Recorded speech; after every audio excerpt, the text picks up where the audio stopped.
Hi friends, எல்லோரும் எப்படி இருக்கீங்க? நல்லா இருக்கீங்களா? நல்லா இருப்பீங்கன்னு நினைக்கிறேன் ஃப்ரெண்ட்ஸ். வாங்க வீடியோ குழப்பலாம். அதுக்கு முன்னாடி நம்ம சேனலில் ஃபஸ்ட் டைம் இப்போ தான் நீங்கள் பார்க்குறீங்கன்னா சப்ஸ்கிரைப் பண்ணி வச்சுக்கோங்க. கூடவே ஆளுங்கிற பட்டனையும் கிளிக் பண்ணி வச்சுக்கோங்க. அப்போ தான் நான் போடுற வீடியோ உங்களுக்கு கூட நோட்டிஃபிகேஷனாக வரும் ஃப்ரெண்ட்ஸ். சரி, வாங்க வீடியோ குழப்பலாம்.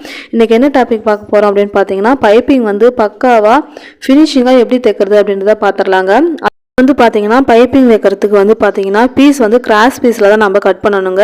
அதாவது இப்போ கிராஸ் பீஸ் எப்படி கண்டுபிடிக்கிறது அப்படின்றத பார்த்துடலாம். இப்படி பிடிச்சி இழுத்திங்கன்னா எக்ஸ்சேஞ்ச் ஆகும். அதை வச்சு நம்ம கண்டுபிடிச்சிக்கலாம் கிராஸ் பீஸில் இது இருக்குது அப்படின்னு சொல்லிட்டு. இப்போ நம்ம வந்து கிராஸ் பீஸில் வந்து கட் பண்ணணும் பைப்பிங் வைக்கிறதுக்கு. நான் வந்து பார்த்தீங்கன்னா ஆல்ரெடி இப்படியே வந்து கட் பண்ணி எடுத்துருவேன் கிராஸ்லேயே. இப்போ பிகினர்ஸ்க்கு வந்து தெரியாது இல்லைங்களா, எப்படி நம்ம கிராஸ் பீஸில் கட் பண்ணி எடுக்கிறது அப்படின்றதுக்கு. இப்போ வந்து ஸ்கேல் வந்து ஒன்று எடுத்துக்கோங்க. அது வந்து பார்த்தீங்கன்னா இப்போ 1.5 இன்ச்சு இருக்குங்க இந்த ஸ்கேல் வந்து. இந்த அளவுக்கே நீங்கள் கட் பண்ணிங்கன்னா கரெக்டாக இருக்கும். கிராஸ்லேயே வந்து இந்த மாதிரி வச்சு நீங்கள் கட் பண்ணி எடுத்துக்கோங்க.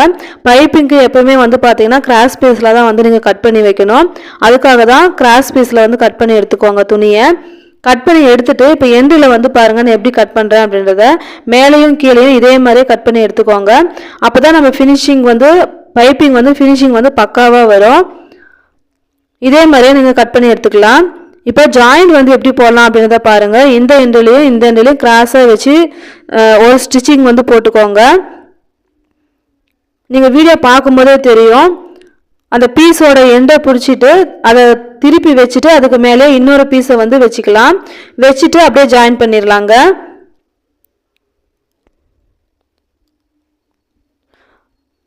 இப்போ அந்த இடத்துல ஜாயின் போட்டுட்டோம். ஜாயின் போட்டுட்டு திருப்பியும் அடுத்த பீஸை எடுத்து வச்சு அந்த பீஸ் எண்டில் இந்த பீஸை மேலே வச்சு அப்படியே வந்து ஸ்டிச்சிங் வந்து போட்டுக்கலாம். இதே மாதிரி எல்லா பீஸையும் வந்து நம்ம ஜாயின் பண்ணிடலாம். உங்களுக்கு வீடியோவில் பார்க்கும்போதே தெரியும்னு நினைக்கிறேன், கிளியராக தெரியும்னு நினைக்கிறேன். இதே மாதிரியே எல்லா பீஸையும் வந்து ஜாயின் பண்ணி எடுத்துக்கோங்க.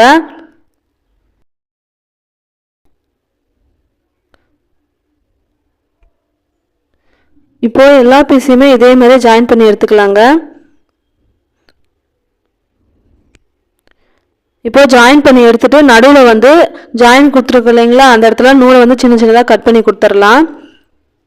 கட் பண்ணி எடுத்துக்கலாம். கட் பண்ணிவிட்டு இப்போ இந்த பீஸ் இருக்குது பார்த்தீங்களா, எக்ஸ்ட்ரா ஓரத்தில் இருக்க எக்ஸ்ட்ரா பீஸ் எல்லாத்தையுமே நம்ம கட் பண்ணி எடுத்துடலாங்க. பீஸில் எல்லாம் தெரியுது பார்த்தீங்களா, இது எல்லாத்தையும் நம்ம கட் பண்ணி எடுத்துடலாம். அதே மாதிரி நடு சென்டரில் ஜாயின் பண்ணியிருக்கோம் பார்த்தீங்களா, இந்த இடத்துலையும் ஃபுல்லாக நம்ம கட் பண்ணி எடுத்துடலாம். எக்ஸ்ட்ரா பீஸை கட் பண்ணிவிட்டு நடு சென்டரில் இருக்க பீஸையும் பார்த்தீங்கன்னா கரெக்டாக கொஞ்சம் மட்டும் கேப் விட்டுட்டு மீது எல்லாத்தையும் கட் பண்ணி எடுத்துடலாம். இது எதுக்காக அப்படின்னு பார்த்தீங்கன்னா, பைப்பிங் வைக்கும்போது பார்த்தீங்கன்னா இந்த இடம் மட்டும் தனியாக உப்பலாக வந்து தூக்கிட்டு இருக்கோம். இவ்வளோ பீஸையும் நம்ம உள்ளே வச்சு தைச்சோம் அப்படின்னா பைப்பிங் வந்து பார்க்கறதுக்கு அவ்வளோவா நல்லா இருக்காது. அதனால இந்த ஓரத்தில் இருக்க எக்ஸ்ட்ரா பீஸையும் நடு சென்டரில் இருக்க இந்த பீஸையும் ஃபுல்லாகவுமே கட் பண்ணி எடுத்துடுங்க. பைப்பிங் வைக்கிறதுக்கு ஃபினிஷிங் வந்து பார்த்தீங்கன்னா இதுதாங்க. இந்த பிசுறு எல்லாத்தையுமே கட் பண்ணி எடுத்திங்கன்னா மட்டும்தான் ப்ளவுஸ் பார்க்கறதுக்கு ஃபினிஷிங் பைப்பிங் வந்து சூப்பராக வரும். நீங்கள் ட்ரை பண்ணி பாருங்கள். ட்ரை பண்ணி பார்த்துட்டு எப்படி இருந்தது அப்படின்றத ஃபீட்பேக் கமெண்ட்ஸில் சொல்லுங்கள். இப்போ எல்லா பீஸையுமே நம்ம வந்து எக்ஸ்ட்ரா இருக்க பீஸ் எல்லாத்தையும் கட் பண்ணி எடுத்துடலாம்.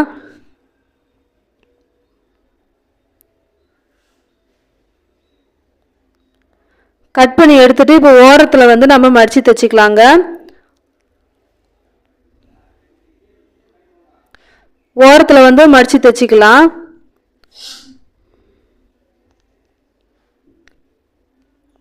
இப்போ கட் பண்ணி எடுத்துருக்கோம் பார்த்தீங்களா, இந்த கட் பண்ணுற பீஸ் வந்து அகலம் வந்து எவ்வளோ இருக்கணும்னு பார்த்தீங்கன்னா 1.5 இன்ச்சு இருக்கலாம், இல்லை அதுக்கு மேலே வந்து இருக்கலாங்க. அதுக்கு மேலே இருந்தாலும் பரவாயில்ல, ஆனால் 1.5 இன்ச்சு கம்மியாக நீங்கள் வந்து பார்க்க வேண்டாம்.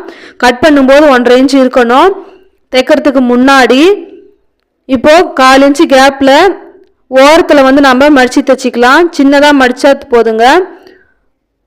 அதே மாதிரி மடித்து தைக்கும்போது வந்து பார்த்தீங்கன்னா இந்த நடு சென்டரில் ஜாயின் பண்ணியிருக்கோம் பார்த்தீங்களா, அந்த ஜாயிண்ட்டை வந்து 2ஆக விரித்து விட்டுக்கோங்க. இந்த இடத்துல மட்டும் தைக்கும் போது உப்பலாக இருக்கும், அதுக்காக தான் விரிச்சிட்டு நான் எப்படி தேய்க்கிறேன் அப்படின்றத பாருங்கள். சின்னதாக உங்கள் விரல் நுனியை வச்சுட்டு ஒரு க்ரஷ் கொடுத்துக்கோங்க. தேய்ச்சி விட்டுட்டு இப்படி ஓரத்தில் வரைக்கும் தையல் போட்டுகிட்டே வாங்க. திருப்பி இன்னொரு ஜாயிண்ட் இருக்குது பாருங்கள், அதையும் அதே மாதிரியே தான் 2ஆக விரித்து விட்டுக்கோங்க. விரிச்சிட்டு உங்கள் நகத்தை வச்சு ஒரு கீரை மாதிரி அப்படியே வந்து தேய்ச்சி விடுங்க. நகத்தை வச்சு தேய்ச்சி விட்டுட்டு ஓரத்தை வரைக்கும் நம்ம அப்படியே மடித்து தையல் போட்டுகிட்டே வரலாம். இதே மாதிரி ஃபுல்லாக எல்லாத்தையுமே அதே மாதிரியே நீங்கள் தையல் போட்டுட்டு வாங்க. எல்லாத்தையுமே ஃபினிஷிங் போட்டு எடுத்துக்கலாங்க. இந்த ஜாயிண்ட் வருது பார்த்தீங்களா, அந்த ஜாயிண்ட் வர இடத்துல மட்டும் பார்த்தீங்கன்னா இந்த மாதிரி உப்பலாக வருங்க பைப்பிங்கு. அதுக்காக தான் நீங்கள் அப்படியே சேர்த்து வச்சு தைச்சிட்டிங்க அப்படின்னா அந்த இடத்துல மட்டும் எக்ஸ்ட்ராவாக இருக்கும். மற்ற இடத்துலலாம் சின்னதாக இருக்கும் பைப்பிங்கு, இந்த இடத்துல மட்டும் பார்த்தீங்கன்னா குண்டாக இருக்கிற மாதிரி இருக்கும். அதுக்காக தான் இந்த 2 பீஸையும் வந்து தனித்தனியாக விரித்து விட்டுக்கோங்க. விரித்து விட்டுட்டு ஓரத்து வரைக்கும் ஃபுல்லாக நீங்கள் தையல் போட்டு எடுத்துக்கோங்க.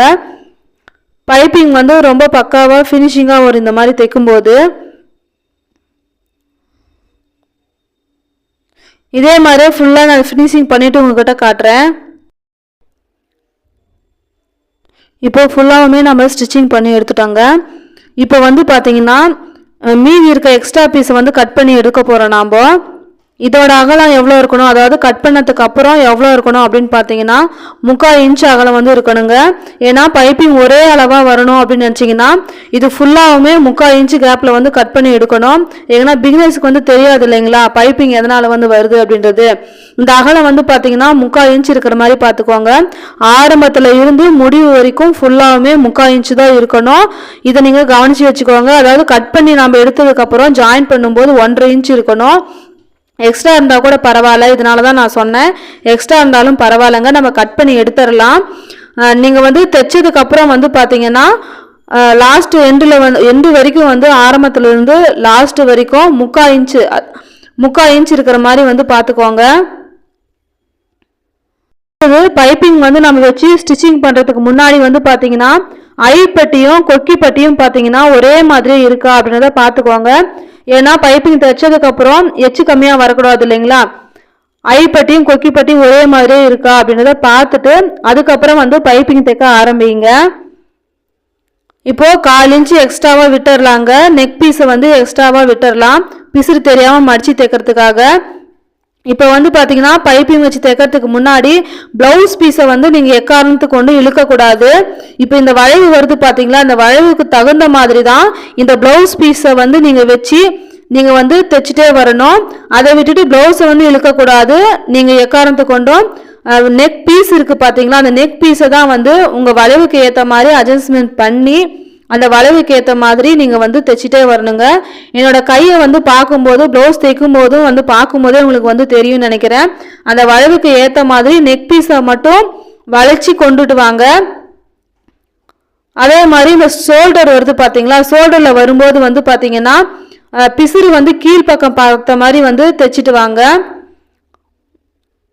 ப்ளவுஸை வந்து நீங்கள் இந்த பக்கம் அந்த பக்கம் வளைச்சி இழுத்துட்டு வந்து நீங்கள் தைச்சிங்க அப்படின்னா ப்ளவுஸ் வந்து அகலம் வந்து அதிகமாகிடும், நெக்கோட அகலம் வந்து அதிகமாகிடும். அதுக்காக தான் நான் சொல்கிறேன். நெக் பீஸை மட்டும்தான் அந்த ப்ளவுஸுக்கு ஏற்ற மாதிரி வளைவுக்கு ஏற்ற மாதிரி நெக் பீஸை மட்டும்தான் நீங்கள் அட்ஜஸ்ட்மெண்ட் பண்ணிவிட்டு நீங்கள் இதை வந்து தைச்சிட்டே வரணுமே ஒழிய ப்ளவுஸ் வந்து எக்காரணத்தை கொண்டு நீங்கள் வந்து இழுக்கக்கூடாதுங்க. ப்ளவுஸ் இழுத்தீங்க அப்படின்னா நெக்கோட அகலம் வந்து அகலமாயிடும். ஓகேங்களா. அதே மாதிரி ஸ்டிச்சிங் வந்து பார்த்தீங்கன்னா ஒரு கைடு அளவு, அதாவது இப்போ 1/4 இன்ச்சில் வந்து தைச்சிட்டு வரீங்க அப்படின்னா அந்த 1/4 இன்ச்சிலே தான் தைச்சிட்டு வரணும். ஒரு பக்கம் வந்து 1/4 இன்ச்சு தைச்சிட்டு திருப்பியும் 1/2 இன்ச்சில் உடனே தைக்கிறது, திருப்பியும் 1/2 இன்ச்சு கழிச்சு திரும்பி 1/4 இன்ச்சிலே தைச்சிட்டு வருது, அந்த மாதிரி செய்ய வேண்டாம். கைடை வந்து ஃபாலோ பண்ணிக்கோங்க. ஓகேங்களா. அந்த கைடை வந்து ஃபாலோ பண்ணிட்டு அந்த ஒரு கைடுன்னா அந்த ஒரு கைடு அளவிலே வந்து ஆரம்பத்துல இருந்து லாஸ்ட் வரைக்குமே ஒரே கைடு அளவில் தான் நீங்கள் வந்து ஸ்டிச்சிங் போட்டுட்டே வரணும். இதையும் வந்து நீங்கள் கவனிக்கணும். அதே மாதிரி ஷோல்டர் கிட்ட வரும்போது பாருங்க இந்த பிசுறு வந்து கீழ்ப்பக்கம் பார்த்த மாதிரி இருக்கணும். அப்பதான் ஸ்லீவ் வந்து ஏற்றும் போதும் கீழ்ப்பக்கம் பார்த்த மாதிரியே ஏற்றுங்க. இதெல்லாம் ஒரு சின்ன சின்ன விஷயம் தாங்க. சின்ன சின்ன விஷயத்தை அட்ஜஸ்ட்மெண்ட் பண்ணி தைச்சினாவே போதும், பைப்பிங் வந்து உங்களுக்கு சூப்பராக வரும். இப்போ இந்த வளைவு வர இடத்துல பாருங்க நான் ப்ளவுஸை வந்து திருப்பவே இல்லை, நெக் பீஸை மட்டும்தான் நான் அட்ஜஸ்ட்மெண்ட் பண்ணி வளைச்சி கொண்டுட்டு வரேன். இந்த மாதிரி நீங்கள் தைச்சி பாருங்கள் ஃப்ரெண்ட்ஸ். அதே மாதிரி 1/4 இன்ச்சு வந்து விட்டுட்டு நீங்கள் கட் பண்ணிக்கோங்க.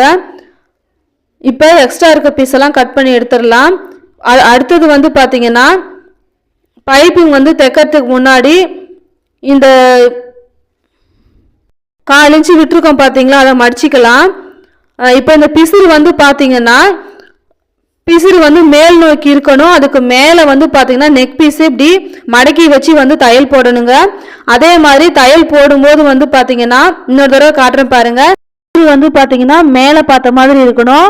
அதுக்கு மேலே நெக் பீஸ் வந்து மடக்கி வைக்கும்போது பார்த்தீங்கன்னா உள்ளே இருக்கிற பிசுறு வந்து மடங்கக்கூடாது. பிசுறு அதே அளவுலையே தான் இருக்கணும். பிசுறு எக்காரணத்து கொண்டு நீங்கள் நெக் பீஸை மடக்கி வைக்கும்போது உள்ளே இருக்க பிசுறு வந்து மடங்கக்கூடாது. ஓகேங்களா? உள்ளே இருக்க பிசுறு வந்து எப்பயுமே மடங்கக்கூடாதுங்க. அதே மாதிரி தையல் வந்து பார்த்தீங்கன்னா நெக் பீஸுக்கு மேலேயும் போடக்கூடாது, பிளவுஸ் பீஸ் மேலேயும் போடக்கூடாது. ரெண்டையும் ஜாயின் பண்ண இடத்துல ஒரு மாதிரி பள்ளம் மாதிரி வருது பார்த்தீங்களா, அந்த பள்ளத்தில் தான் நீங்கள் வந்து தையல் போடணுங்க. இப்போ 1/4 இன்ச்சு கேப் விட்டுருக்கோம் பார்த்தீங்களா அந்த பிசுறு, அதை வந்து ஒரு மடக்கு மடக்கிட்டு இப்போ எப்படி மடக்கிறேன் அப்படின்றத பாருங்க.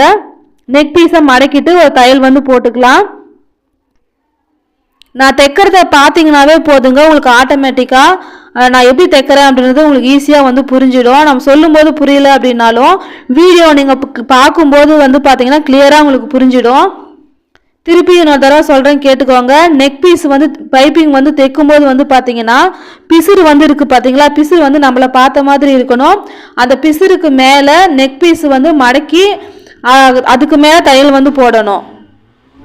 வந்து பார்த்தீங்கன்னா ரொம்ப கிளியராகவே இல்லைங்க, சாரி. ரொம்ப நான் வந்து ஃபோன் ஆன் பண்ணி வச்சுருந்தேன், ஆனால் வந்து பார்த்தீங்கன்னா ஆஃப் ஆகிடுச்சு. அதனால இந்த ப்ளவுஸ் பீஸ் வந்து நான் காட்டுறேங்க. இதே மாதிரி எப்பயும் போல நீங்கள் ஸ்டிச்சிங் பண்ணிகிட்டே வாங்க ஃப்ரெண்ட்ஸ். நான் எப்படி தைக்கிறேனோ அதை பார்த்தீங்கன்னாவே உங்களுக்கு போதும் ஆட்டோமேட்டிக்காக. அதே மாதிரி ஷோல்டர்கிட்ட வரும்போது பார்த்தீங்கன்னா நெக் பீஸ் நம்மளை பார்த்த மாதிரி இருக்க மாதிரி வச்சு ஸ்டிச்சிங் போட்டுட்டு வாங்க. பிசுறு வந்து நம்மளை பார்த்த மாதிரி வச்சு ஸ்டிச்சிங் போட்டுட்டு வாங்க. ஆரம்பத்துலேருந்து கடைசி வரைக்கும் பார்த்தீங்கன்னா பைப்பிங் ஒரே அளவாக இருக்கணும். நீங்கள் இப்படி மடக்கி வச்சு தைக்கிறீங்க பார்த்தீங்களா நெக் பீஸு, அந்த நெக் பீஸ் மடக்கி வச்சு தைக்கும்போது பார்த்தீங்கன்னா ஒரே அளவாக இருக்கிற மாதிரி முத்து முத்தாக மணிமணியாக இருக்குங்க. நீங்கள் ட்ரை பண்ணி பாருங்கள். ட்ரை பண்ணி பார்த்துட்டு எப்படி இருந்தது அப்படின்றத ஃபீட்பேக் கமெண்ட்ஸ்லாம் மறக்காமல் சொல்லுங்கள் ஃப்ரெண்ட்ஸ். இதே மாதிரி ஸ்டிச்சிங் போட்டு எடுத்துக்கலாங்க. நான் ஃபினிஷிங் பண்ணிவிட்டு உங்கள்கிட்ட காட்டுறேன். நான்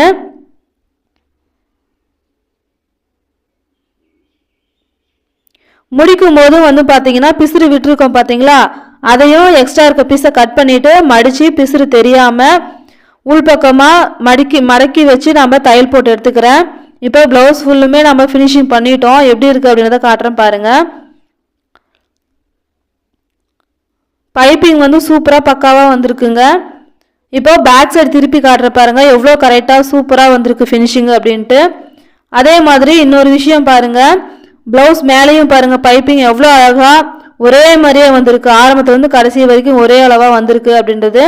அதே மாதிரி இன்னொரு விஷயம் ஃப்ரெண்ட்ஸ், ப்ளவுஸ் வந்து பின் சைடு திரும்பி பார்க்கும்போது வந்து பார்த்தீங்கன்னா பைப்பிங் வந்து அதுவும் ஒரே அளவாக இருக்கணும்.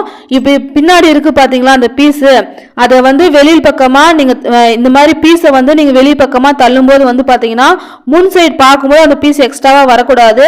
அந்த மாதிரி வராத மாதிரி நீங்கள் வந்து ஸ்டிச்சிங் போட்டு பாருங்கள். இந்த மாதிரி சின்ன சின்ன விஷயம், சின்ன சின்ன டிப்ஸ் எல்லாம் நீங்கள் ஃபாலோ பண்ணி பாருங்கள் ஃப்ரெண்ட்ஸ். பைப்பிங் வந்து ஃபினிஷிங் பக்காவாக சூப்பராக வரும். பேக் சைடு இருக்க பீஸ் வந்து முன்பக்கம் திரண்டு வரக்கூடாது நம்ம ப்ளவுஸ் போடும்போது. அந்த மாதிரி வராத மாதிரி நீங்கள் ப்ளவுஸு நெக் பீஸை வந்து ஜாயின் பண்ணி வச்சு ஸ்டிச்சிங் போட்டு பாருங்கள். ஓகே ஃப்ரெண்ட்ஸ், இந்த வீடியோ உங்களுக்கு வந்து பிடிச்சிருக்குன்னு நினைக்கிறேன். பிடிச்சிருந்தா ஒரே ஒரு லைக் கொடுங்க, உங்கள் ஃப்ரெண்ட்ஸுக்கு ஷேர் பண்ணுங்கள் ஃப்ரெண்ட்ஸ். இதில் ஏதாவது டவுட் இருந்தால் மறக்காமல் கமெண்ட் செக்ஷனில் கமெண்ட் பண்ணுங்கள். வேறு எந்த மாதிரி வீடியோ வேணும் அப்படின்றதே நீங்கள் கமெண்ட்டில் சொல்லுங்கள் ஃப்ரெண்ட்ஸ். இந்த வீடியோ பற்றி நீங்கள் என்ன நினைக்கிறீங்க அப்படின்றத மறக்காமல் கமெண்ட் செக்ஷனில் கமெண்ட் பண்ணுங்கள். நெக்ஸ்ட் வீடியோவில் சந்திக்கிறேன் ஃப்ரெண்ட்ஸ். ஸ்டிச்சிங் சம்மந்தமான வீடியோக்களுக்கு என்னோடய சேனலை சப்ஸ்கிரைப் பண்ணி வச்சுக்கோங்க, உங்கள் ஃப்ரெண்ட்ஸுக்கு ஷேர் பண்ணுங்கள். இதில் டவுட் இருந்தால் மறக்காமல் கமெண்ட் செக்ஷனில் கமெண்ட் பண்ணுங்கள் ஃப்ரெண்ட்ஸ். நெக்ஸ்ட் வீடியோவில் சந்திக்கிறேன். Bye friends.